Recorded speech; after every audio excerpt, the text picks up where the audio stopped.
Well, good afternoon, everybody. Konnichiwa. Let's adjust that a little more. There we go. Okay.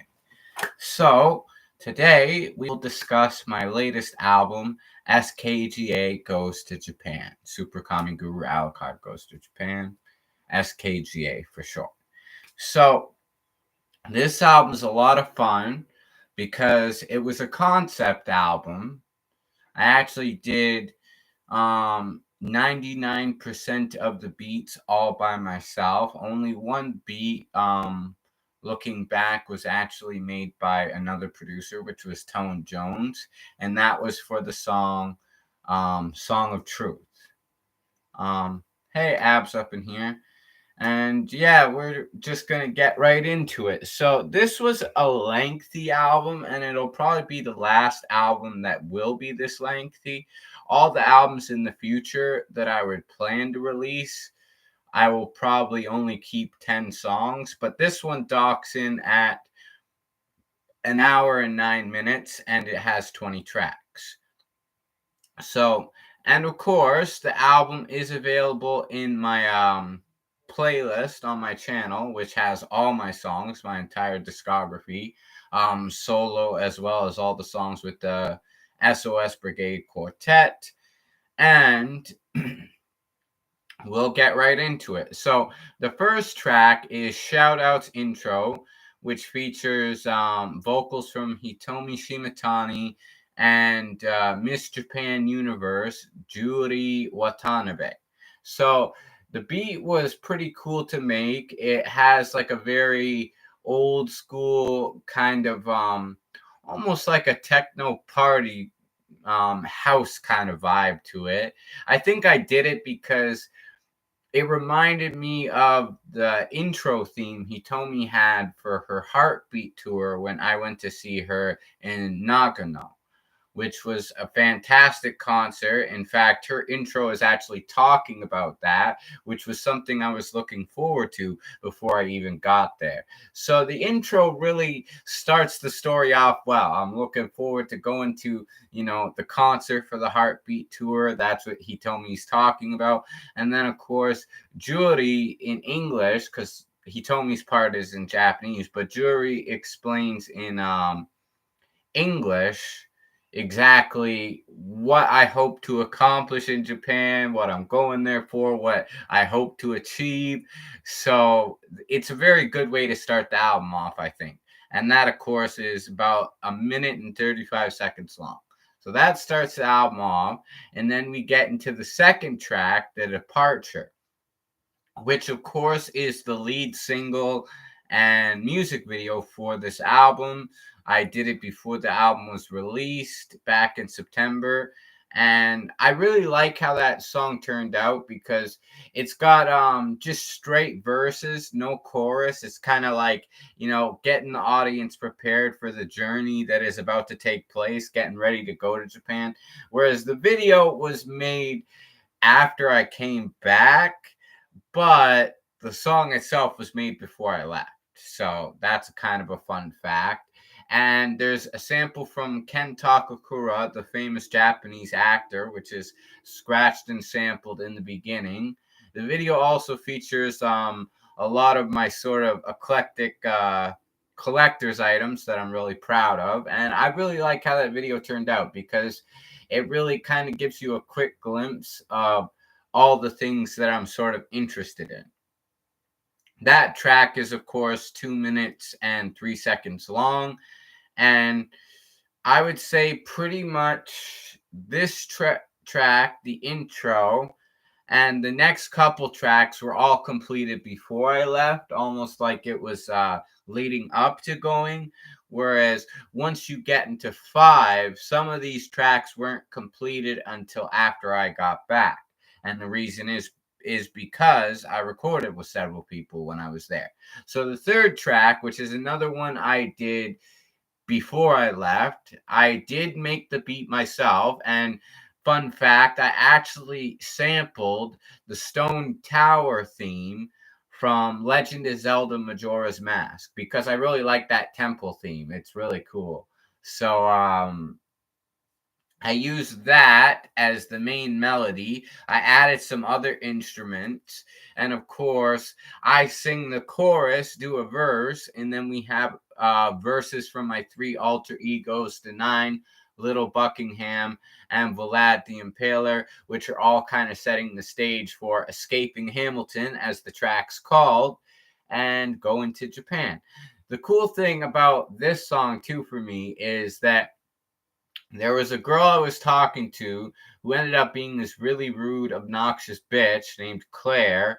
And that's why, if you actually pay attention to the first verse of the track, it was something I wrote for her to try and charm her. And because she ended up being a bitch, I kind of used the verse still. I just didn't make it fully a song about her. But you'll notice right near the end of the verse, my first verse, I say something about tasting your eclair, because it was like a play on words, a joke, because her name is Claire. So that was the whole idea of that.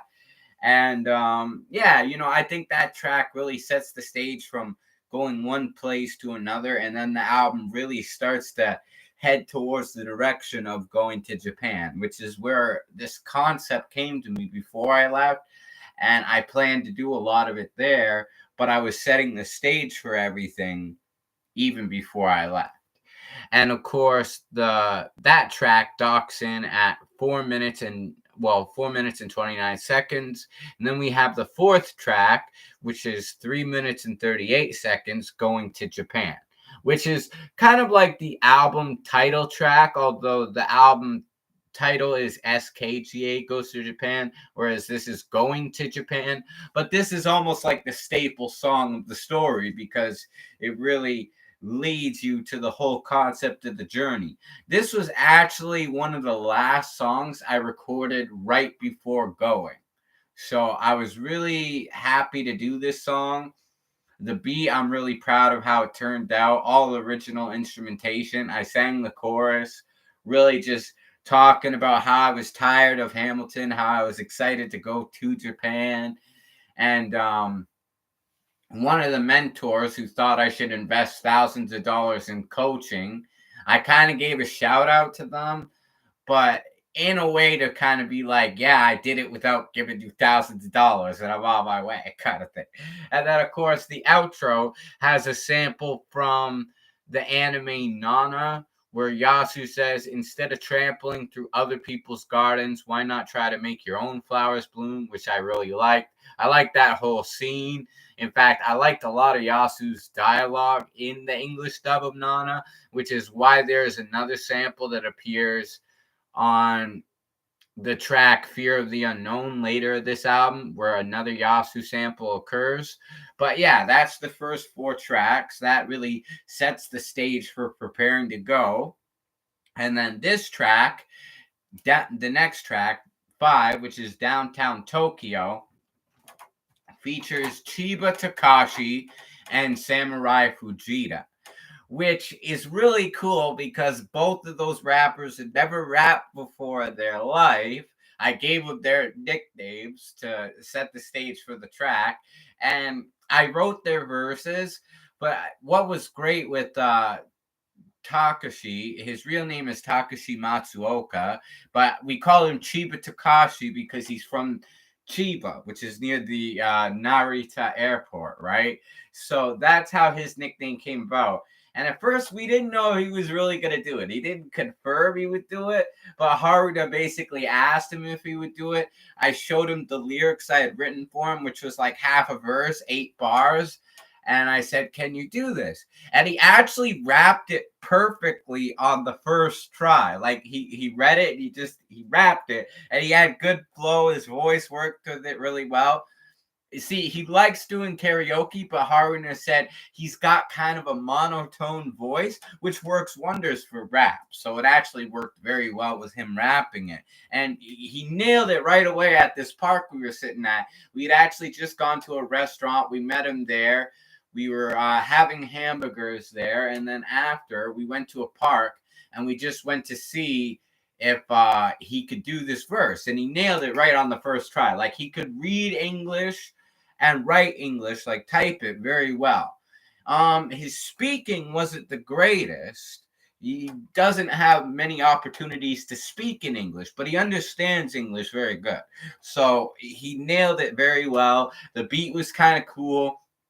And the chorus was actually influenced by the song The Most Beautifulest Thing in This World by Keith Murray. That's where the idea came from for the chorus.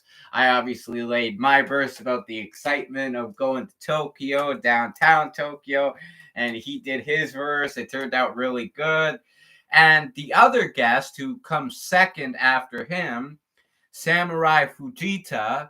Fujita-san was a very nice guy that I met for the first time when we went to Yokohama, and he was very good friends with Haruna. He had a very good, serious, strong toned voice. And Haruda actually asked him to do it and thought he would be good for it because of how smooth his voice was. And it was, which is why smooth as butter, as he says on the one line. That was the idea. Because originally somebody else was going to do it. I forget who. I think it was actually Haruda was supposed to do it. But because she had done one song, she only wanted to do one song. We kind of decided, okay, well, I'll have to change it a bit so it could fit somebody else. So once he agreed to do it, I rewrote it, and then he could not speak English at all. He couldn't even read English. So Haruda had to write my lyrics in katakana and hiragana so he could actually read them. He's still rapping in English. He raps it very good. His voice suited it. It sounded great.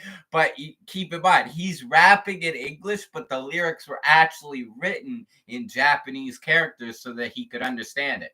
And he apologized later. I mean, this is what makes me laugh. He did a fantastic job. I think he was shy about doing it because he had drank a beer. So he was a bit like tipsy from it. In fact, Haruda was kind of amazed because he was a bigger guy than me, but one beer had really given him a strong buzz that he was nervous about doing it. So, but he did a great job. I'm very happy how it turned out. And I hope he's proud of the work he did. In fact, the thing I felt bad too was it did take him a while to get it right, but he had to leave right after because he had work the next day and he would have barely had time to get home, eat dinner, and have a shower. But he committed to this, and I hope if he does hear the song, he'd really like it and be proud of the work he did because I think he did a fantastic job. And then, of course, my verse ends it, and I really like how the beat turned out. I made the beat, it's got that exciting vibe to it, and it's a great fifth song for the album. So now we're one quarter of the album in, and that track docked in at 4 minutes and 16 seconds. Next, we have kind of an interlude track, which is 6. It's called Hitomi no Ruby, which is a poem that I wrote in Japanese, and I did it almost like spoken word, but we used auto tune to add kind of a harmony to it. But it's talking about like Hitomi, it's talking about how she inspired me, how she became a great artist, the influence she had over me, all the times that her music really helped me through difficult points in life. And I think it's a very beautiful poem. And plus, I love that I did the entire thing in Japanese and I pronounced it perfectly well. So it shows you how good my Japanese has gotten since the start of my journey. And I really, in particular, that's one song, even though it's an interlude, I really love. I love the harmony to it. I love that it's a poem. I love that it's spoken word. And I love that it's all in Japanese. And then the beat is very simple and it kind of leads you through this like beautiful sort of dreamlike harmony as it goes through. And then as it ends, it almost seems like, I'll put it this way, with the cymbals crashing, it's almost like an alarm clock waking up, like returning to reality. And the interlude docked in at 2 minutes and 11 seconds. Then we get into track number 7, which is Another Adventure featuring Haruna's eldest daughter, Mina-chan, who Haruda spoke very highly of and really had praise for and believed in because she would rap my songs. Her English isn't the greatest, but she would learn my songs. She would play some of them like Time Breaker on her electric piano. She's actually very talented at music and singing and piano and all that. And she rapped my songs even. So Haruna's like, oh, Mina could do like a whole verse and sing. Mina will do a fantastic job. She could really take the lead on this track. So that's why Mina gets like such a big, long, powerful performance on this song. And it's cool because I made the beat. I did the second verse and I did backup vocals for the chorus, but she sang the main vocals and the other backup for the chorus and did a whole verse. Now, what I love about her verse is she did so great. It took her a while to get it right, but she nailed it because it added a whole new vibe you never hear in female rappers. Most female rappers either sound hard and gangster or overtly sexual, but Mina didn't have that tone to her voice. She actually had this what I would call, she created a kawaii rap style. Kawaii is the Japanese word for cute. So she kind of created the concept I had envisioned of kawaii rap, cute rap, because she really sounded cute doing it. It sounded good. She nailed the lyrics, the flow. Her lyrics were great. She killed it. She did it like a pro. But her tone of voice sounded really cute doing it. In fact, the one line that I love what she does was Papakayaro, Gomenasai. Because when she did it, because, swearing in Japanese or cursing people out is kind of frowned upon. It's, gotta be polite, humble, and respectful of the culture, right? But at the same time, in rap, sometimes you gotta kind of go hard. So that's why I wrote the lyrics like that. And she had no problem saying it, but she shied up. But that's what adds the charm and the cuteness to it. When she says that line, she says it like almost hesitantly, like, think about a child when they say a bad word and they're about to cover their mouth, like, oh, kind of thing, right? That's how she said it, but that's what adds the cute charm to it. And I really love how well she did her verse. It actually might be one of my favorite songs on the album. I said that about Hitomi no Ruby. This actually might be my favorite out of them all. If not the favorite, definitely top three. And Hitomi Ruby might be in the top three, if not top five. But I really like, what I love about this album is that it tells a great story, which is based on the true life experience of me going to Japan as an artist, recording the album there, but also all the different characters that you get to see. You get to see people that have never rapped in their life, been on a record, but they love karaoke there. So it was exciting for them to participate and take place and volunteer. So we have all these fresh faces, all these characters of people that I had met in Japan that became very good friends and all played their part in this wonderful unfolding story. So another adventure feature in Mina clocks in at 3 minutes and 50 seconds. Excuse me. I burped there kind of. But yeah, the next track, number 8, is Yokohama Memory, which I really like this track a lot too, because it really has like a Tatsuro Yamashita vibe to it. And that's one of my favorite Japanese artists from back in the day over there. If you know, you know. But what I love about the instrumentation, besides the fact I did it all myself, I played some nice sax solos on it and stuff. But what I like is that I sing the chorus nice, but the instrumental and the melody and the vibe of it remind me a lot of the Tatsuro Yamashita song Sparkle. That's the vibe I get from it. Like when I heard it, when I first had it finished, the energy I picked up was, I was like, kind of sounds like Tatsuro Yamashita's Sparkle. And of course, Yokohama was a fun place to visit. I really enjoyed going there. I loved seeing the harbor and taking the air cabin and eating it. And it was in the distance, but it was so big you could see it. And it was kind of amazing to even see it from this big view we had up kind of a hill. And then, of course, we went to a wonderful old like historical toy museum before we ended up leaving to go back to Adachi-ku, and that was really like an awesome experience. So that was the idea behind Yokohama Memory, really tapping into the fun experience of being there. And that song docks in at 3 minutes and 4 seconds.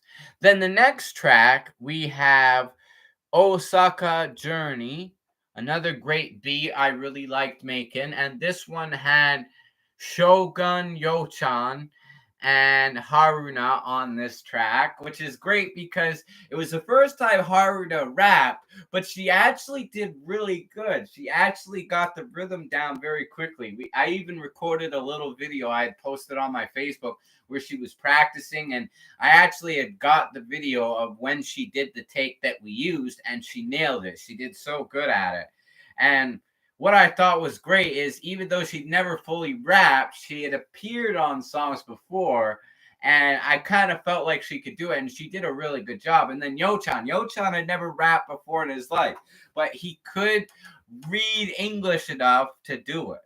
And the thing is, after I left, Yochan actually started throwing English words in the middle of his sentences, the influence of everything. And when he could say things in English to me, he would. He would say like very simple things, but things he could understand that he knew I would understand. Like when he would find smoking areas for me in Japan, Chris, smoking area over there.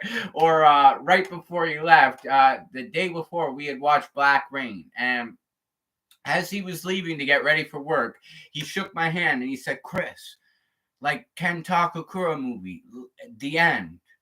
And he shook my hand. Like he was like reflecting the scene from the movie with Ken Takakura and Michael Douglas, which I really love that he did. And of course, he always brought me home these alcohol beverages, and he even got me smokes once and canned coffee. I'd never tried canned coffee. It's actually wonderful. And he explained to me the ranking system of all that. It was very cool.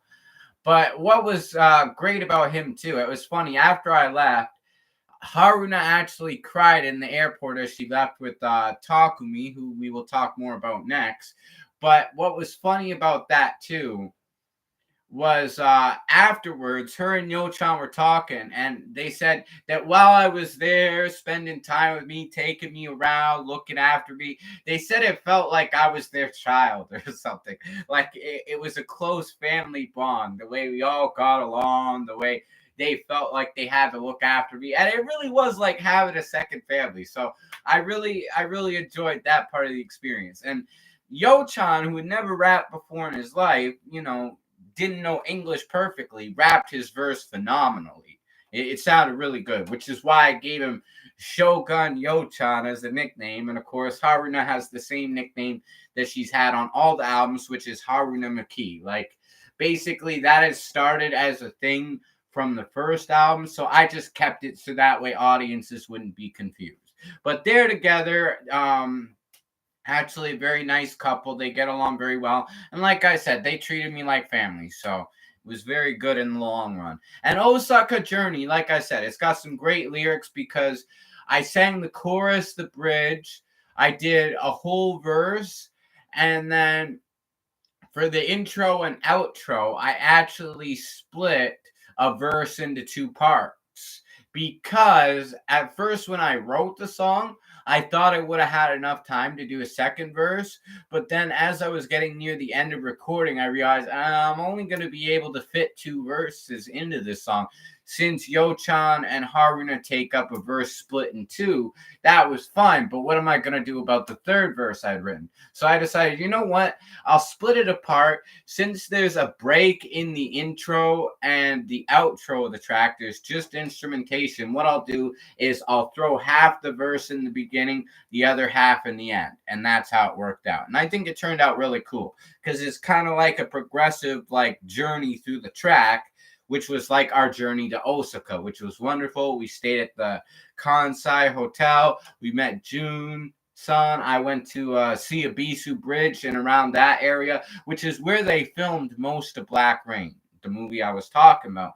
And we also got to go to Universal Studios, which was a blast. And on our way back, we stopped into Kyoto, which you'll hear more of a reference about next. So that track docks in at 3 minutes and 13 seconds. I really like how that beat turned out as well. And then this track, number 10, we've gotten to the halfway point now. Flip That Coin was actually supposed to be the intro track for the next upcoming album, but I kind of felt like, and it's funny because you'll hear me reference Dark Cloud Volume 1 in effect in the track, but I kind of felt like it belonged on this album as the halfway point. It suited it. So I ended up using it. It actually uses a sample from the DBZ Abridged series where Vegeta and Cell are talking and he's charging up the final flash attack, and Cell tells him go ahead and flip that coin, which is where I got like the idea of doing a song like that. So that's the intro. Then I do the hook, I do a verse, I do the hook again, and then I do the outro where it's just spoken word. But what I love about this song is even though there's one verse, the lyrics are crazy. They're really hard hitting, they're good, and they're very vocabulary like praiseworthy. Like I actually dropped some of the most complex rhymes and word terminology I've ever used in any song in that one verse. Like I'm using these really big words because I wanted to keep the rhyme scheme going. And while I was doing it, I actually learned words I'd never known the meaning of before. Some words I hadn't even heard of, but I basically learned them while I was trying to end the song, keeping that same rhyme going through the whole verse. So you'll see near the end, impignorant, impignorant, vociferant. That part was my favorite because I didn't know what those words meant, impignorant and vociferant, until I looked them up, but it went with the rhyme. And when I actually found out what those meant, I figured out how to tie them together that it would still make sense. And because those are some big complex words, I was like, that's what makes it like, it's almost like a Nas song. The way I'm dropping some deep vocab on that. And I love it. And the beat, I think, has this kind of eerie, calm, mysterious, and it's almost like an interlude track, sort of like the halfway point of the album. And it docks in at 2 minutes and 41 seconds. So next we have the track Kyoto no Romance, which features Haruka Mate, who did the outro for Bonsai and the intro for Time Breaker, which we did that music video when I was in Japan. It turned out really well. A lot of people love it, especially because it's got a whole different atmosphere and scenery to it, right? Now, with this song, we recorded it in the Kansai Hotel, her parts anyway, when we went to Osaka. Now, the thing was, and I didn't realize this until after I came back, the headphones I was using to record with, because they have that mic attachment to them, it was actually glitching out and creating problems. So the vocals actually turned out very quiet. I had to boost them and put compressor on them, and they still sound quiet, but yet it almost has this ghostly vibe to it that carries through the track.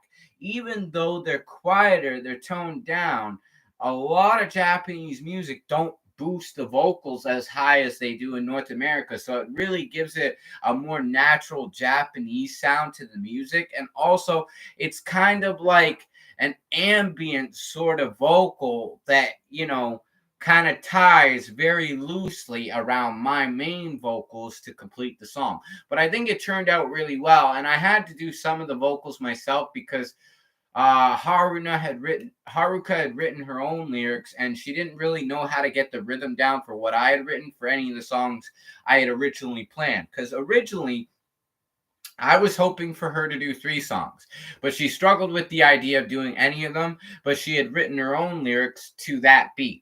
So I said, okay, record what you're going to record. I'll figure it out. I'll mix it all together. And she even agreed. It turned out really good considering, and she felt bad for it. She said, I'm sorry, like I couldn't do it the way you wanted.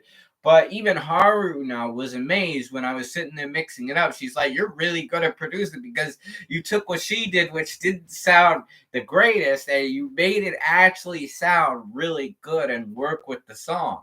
So the way I reorganized things, I added a little auto tune, I compressed the vocals, but got it so it would sound more kind of like an ambience enka vibe to it. It worked really well, I think. And of course, that was another beat I made myself. Then next we get into Domo Arigato, which is sort of like a thank you song for everybody involved with the record. And it's got a jazzy, upbeat kind of flavor that I really like. Originally, this song was supposed to have a woman from Hiroshima, but she was kind of lazy. First, she said she wanted to do the songs, then she changed her mind. She didn't want to come meet me. She wanted me to come to Hiroshima. And not that I don't want to go to Hiroshima, but we had plans to go to so many other places.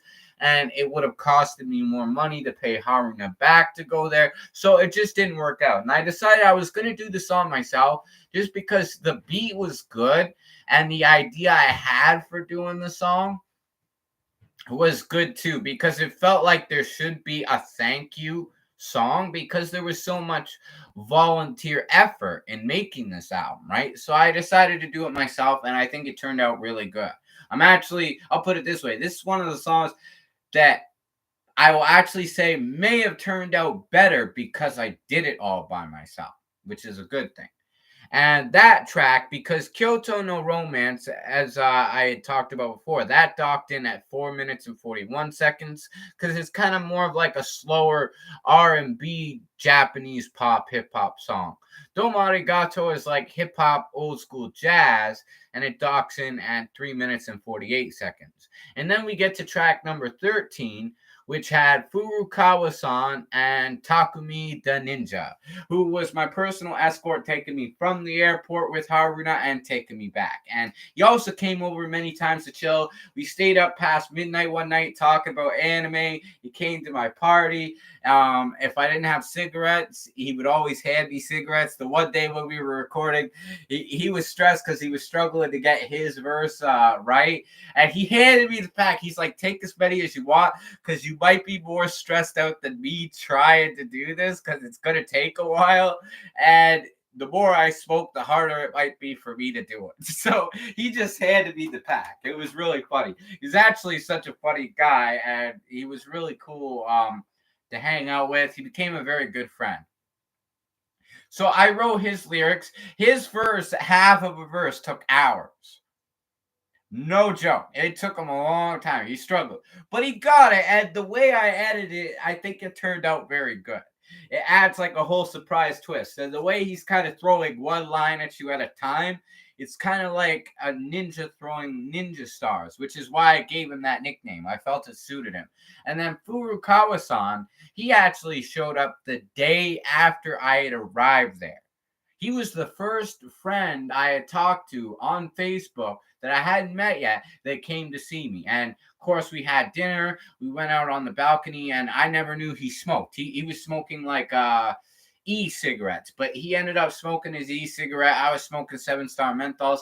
We talked about Ryuichi Sakamoto. Then he came, he did his thing, because he had showed me a recording from karaoke of him singing before. He had a really good voice, and with the effects, it gave it kind of like a Buddhist chant vibe, the way he's singing the lyrics. And then his verse, he actually did it very good. In fact, he did it, I think, on like 3 takes. He actually did it very quick. But everybody loved it because what he rapped, and he did it very good because his English was good. This guy was trilingual. He knew Japanese, he knew Chinese because his wife's Chinese, and he knew English. All very good, like fluent even. So very smart man, very talented.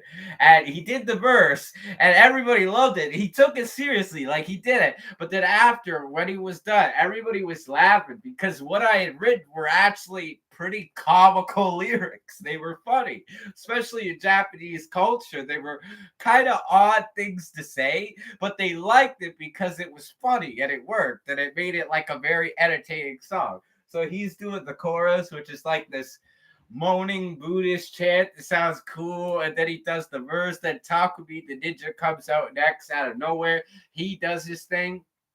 Then the chorus again. Then I come in, then Furukawa-san ends it basically with a double chorus, and it turned out really good. And that was another one of the songs that actually I had trouble with because the microphone attachment in the headphones was glitching out, which is why from now on I'm going to take the big ear muff headphones whenever I'm going somewhere else to record, just because that headphone part really glitched out some of the recording and made the vocals quieter in some cases. I don't know why it would do it randomly, but it would only do it randomly with those headphones. So that's the gist of what happened with that. But that was Shrine of Peace, and I really liked how that track turned out. And that docked in at 3 minutes and 2 seconds. And then getting to track number 14, we have Abisu Bridge Funk, which that was about the experience of going to Abisu Bridge, standing where Michael Douglas stood, as I say in the chorus. I really like that. It's got a funky beat. It's talking about like going through struggles that would be similar to Black Rain, like a foreigner in Japan. And I really like the concept of that story because there was a lot of Black Rain references throughout the record. And I even got to watch the movie completely in Japanese. And the great thing was, I knew the movie so well that even though it was in Japanese, I didn't even need subtitles. I could understand everything they were saying because it's like I've memorized the story in my mind eternally. So when I watched it, it's like I knew what they were saying, the gist of it. Like just watching it even without translators. Like without like subtitles or a translation, I mean. And the reason I wanted to watch it in Japanese was so that everybody else around me could understand it. So it turned out really cool. And it's really funky kind of track. That's what I like. That's why I called it Abisu Bridge Funk. And I really like that. Another beat I made myself. Most of these were all my own creation as far as the beat.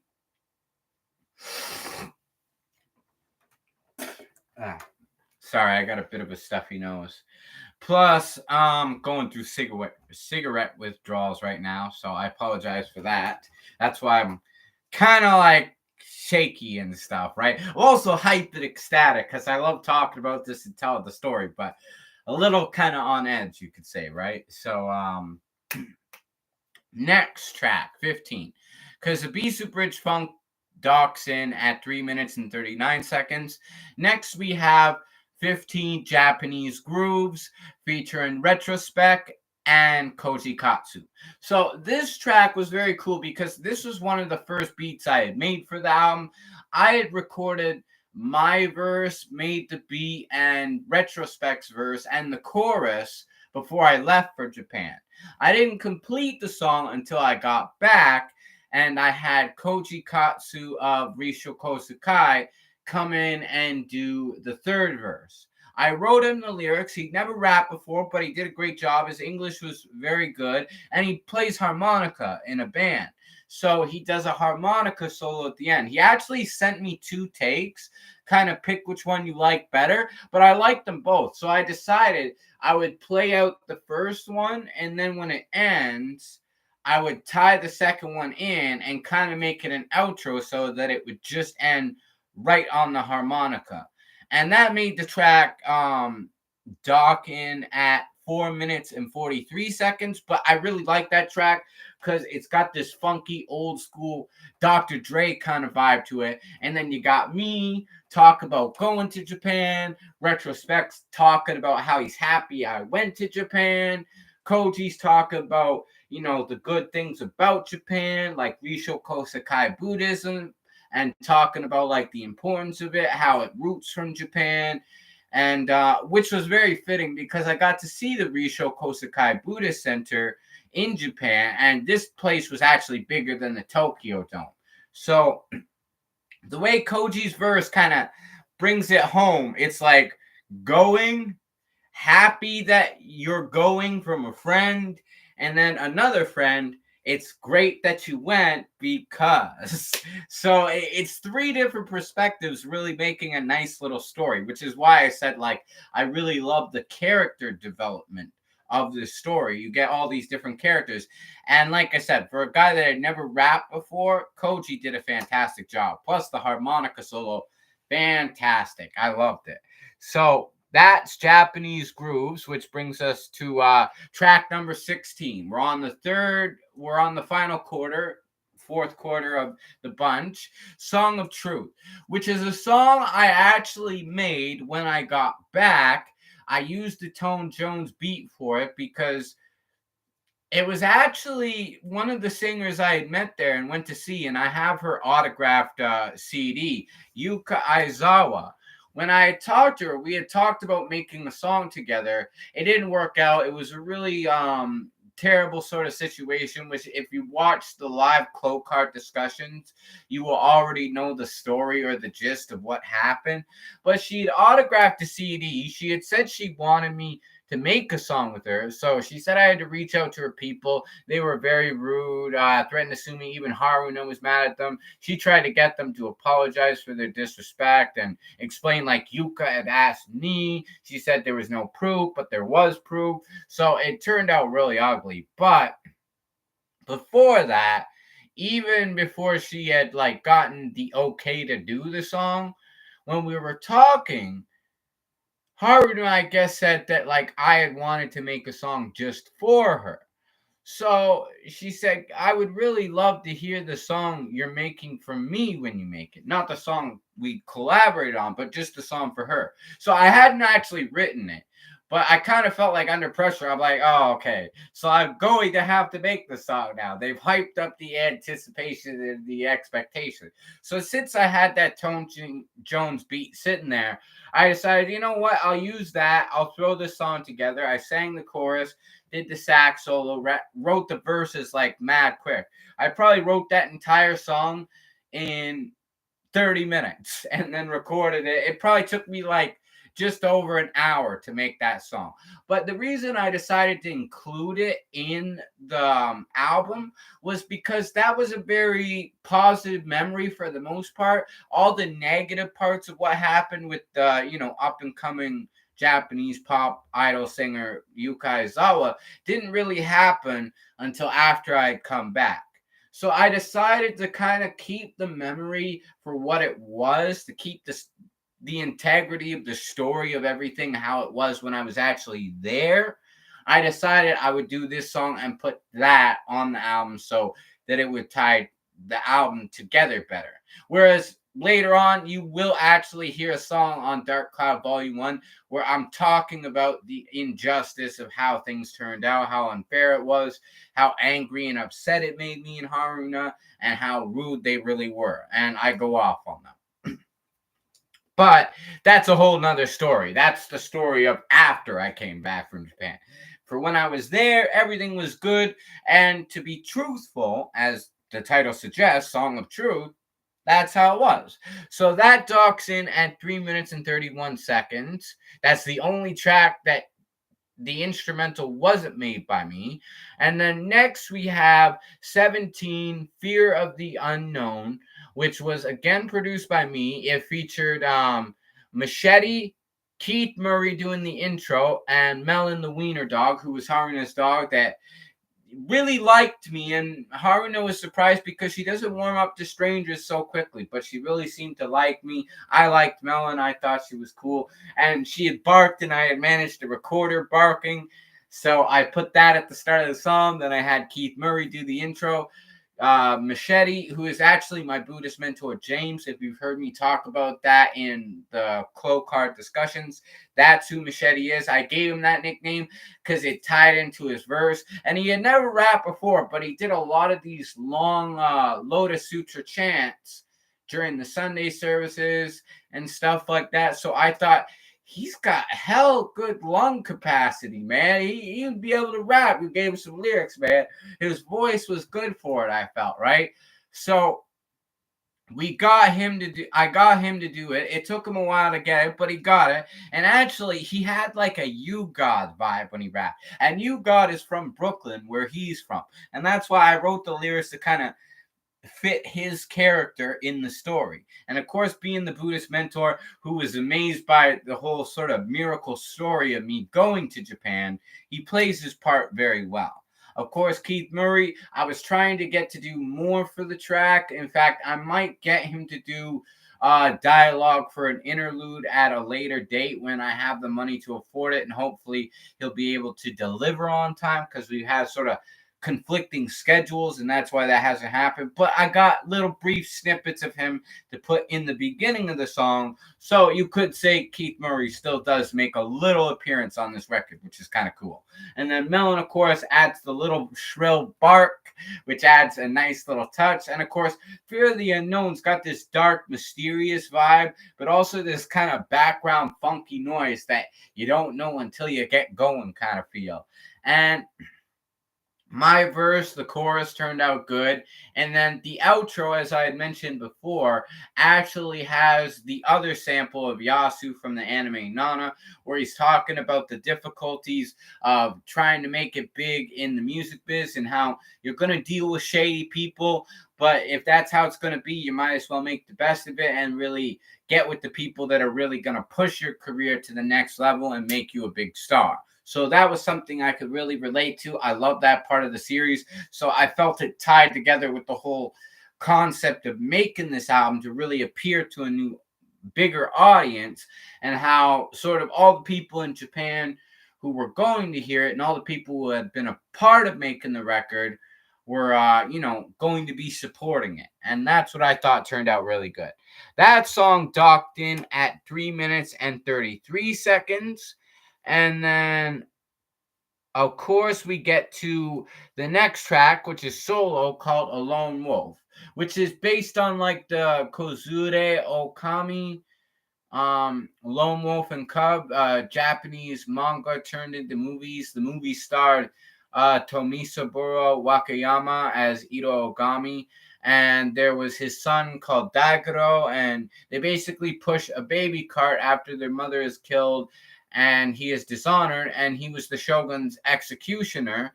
So he basically carries his do-tanuki, which is sharper than a katana. It can cut through bone and never dull. And he basically goes on the path of vengeance and descends the 6 realms of hell to try to regain his honor and fight till the end of his life to at least redeem himself, since he's kind of cursed to walk this road alone. But the boy chooses to go with him willingly when he's a child, and the child actually is his father's son, because he exhibits a lot of intuition at a very young age, which is sharp and wonderful. And I really love that story. Plus, it felt like for me in Canada, I am kind of like a lone wolf because people here look at me strange. I kind of am that outsider that's just kind of drifting along.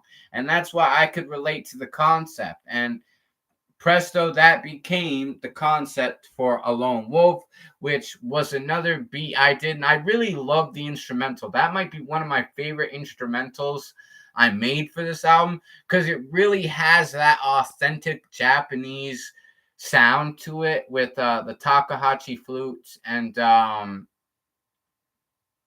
koto guitars. Really sounds like Japanese music, and I love that. And then the last song we have is 19, Django's song featuring Django Praveen, who was an Indian man born and raised in Japan who could speak English and Japanese. He worked as a translator. He works on radio shows, and he's even a part-time actor, and he's acted in some music videos and other stuff, short films. So he actually helped co-write this song with me, Haruna, and Haruka even co-wrote it when we were in Osaka, and we had to change the lyrics several times to make it so it would make sense. But it turned out really good, and I was surprised how well he did it, because he'd never sang before. But with the little auto-tune, he followed the rhythm, he helped the lyrics make sense. It turned out to be a really nice, slow, jazzy ender to kind of bring the album home, and I really like that. I played sax on it, I rapped the verse, but he kind of takes the lead on this. And since he wanted to be a star, it's fine. I wanted somebody who was willing to take the lead on this song.